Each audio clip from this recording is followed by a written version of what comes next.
Lecture 37। Page 1। Eye lens, नेत्र lens.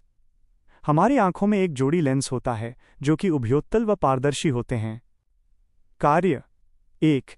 यह आंखों में प्रवेश कर रहे प्रकाश को कन्वर्ज या मोड़ता है तथा रेटिना के लिए प्रतिबिंबित करवाता है, जिससे कि उचित प्रतिबिंब का निर्माण हो सके। मोतियाबिंद या कैटरैक्ट। जब हमारा लेंस बढ़ती उम्र और पोषण की कमी के कारण धुंधला हो जाता है तो ये स्थिति मोतियाबिंद कहलाती है। लक्षण 1। दृश्यता ब्लर हो जाती है। 2। कम प्रकाश में दिखाई देना लगभग बंद हो जाता है। 3। देखने की क्षमता धीरे धीरे कम होने लगती है। 4। रंग कमजोर या कम दिखते हैं। 5। डबल विजन की समस्या हो जाती है। पेज 2। उपचार पद्धति 1। ECCM फेको ऑपरेशन विधि। 2। लेसिक लेजर ऑपरेशन विधि। नोट: इंट्राऑक्यूलर कृत्रिम लेंस का उपयोग किया जाता है। जलीय द्रव या एक्वस ह्यूमर। जलीय द्रव कॉर्निया और लेंस के बीच उपस्थित एक पारदर्शी द्रव है जो कि लगभग ब्लड प्लाज्मा के जैसे होता है। इसका श्रावण सिलियरी मांसपेशियों सिलियरी मसल्स के द्वारा होता है। इसमें अमीनो अम्ल, जल, vitamin C, ascorbic acid, electrolyte व इम्यूनोग्लोबुलिन प्रोटीन आदि उपस्थित होते हैं। जलीय द्रव के कार्य 1। जलीय द्रव हमारे आंखों के इंट्राऑक्यूलर दाब इंट्राऑक्यूलर प्रेशर को बनाकर रखते हैं, जिससे हमारी आंखों की आई बॉल अर्थात गोलीय संरचना उचित ढंग से बनी रहे। पेज 3। 2। ये आंखों में संक्रमण होने से बचाता है। 3। ये आंखों को सूखेपन से बचा लेता है। काचाभ द्रव या विट्रियस ह्यूमर। यह लेंस और रेटिना के बीच गाढ़ा और पारदर्शी द्रव है जो कि जेल के समान होता है। इसमें भी प्रोटीन, अमीनो एसिड, कार्बोहाइड्रेट आदि प्राप्त होते हैं। कार्य 1। इंट्राऑक्यूलर दाब को बनाए रखता है। 2। आंखों को पोषक तत्व प्रदान करता है।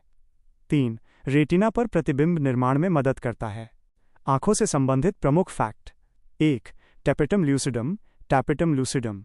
ये एक चमकदार परत होती है जो कि रेटिना के ठीक पीछे मौजूद होती है। ज्यादातर रात्रिचर जानवरों व अन्य जानवरों में ये प्राप्त होती है और इसी के कारण आंखें चमकती हैं। पेज 4। 2।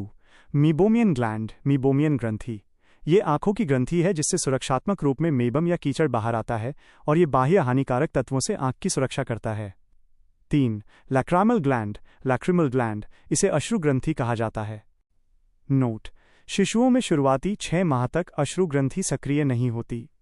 हमारे आंसू में जल, इलेक्ट्रोलाइट, लवण, लाइसोजाइम एंजाइम जीवाणुरोधी, लैक्टोफेरिन एंजाइम बैक्टीरिया को रोकने वाला, लिपोकेलिन एंजाइम आंसू में वसीय अम्ल बढ़ाने वाला तथा अल्प मात्रा यूरिया, ग्लूकोज तथा मैंगनीज तत्व भी होता है। पेज 5। मानव का कान। डायग्राम का विवरण। यह मानव कान की संरचना का एक रेखा चित्र है जिसे 3 मुख्य भागों में विभाजित किया गया है। बाह्य कर्ण, आउटर ईयर, इसमें ईयर पिना, कर्णपटल और ईयर ट्यूब, कर्णनलिका शामिल हैं। मध्य कर्ण, मिडिल ईयर, इसमें ईयर ड्रम, कर्णपर्दा और 3 हड्डियां मैल्स, आई इंकस, एस स्टेप्स दिखाई गई हैं। अंतः कर्ण, इनर ईयर, इसमें घुमावदार संरचना कोटी अंग, ऑर्गन ऑफ कोटी को दर्शाया गया है। हमारा कर्ण मुख्य तौर पर सुनने की संवेदना प्रदान करता है तथा हमारे शरीर के संतुलन को बनाकर रखता है। हमारा कान मूलतः 3 भागों में विभाजित है। 1। बाह्य कर्ण, कर्णपटल।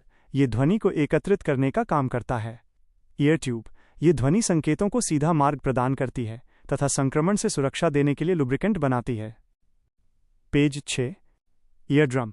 यह विशेष टिम्पैनिक झिल्ली से बने पर्दे होते हैं और ध्वनि संकेत इन्हीं में कंपन उत्पन्न कर देते हैं, जिसके आधार पर हमें सुनने की क्षमता प्राप्त होती है। मध्य कर्ण। इसमें कुल 3 अस्थियां पाई जाती हैं।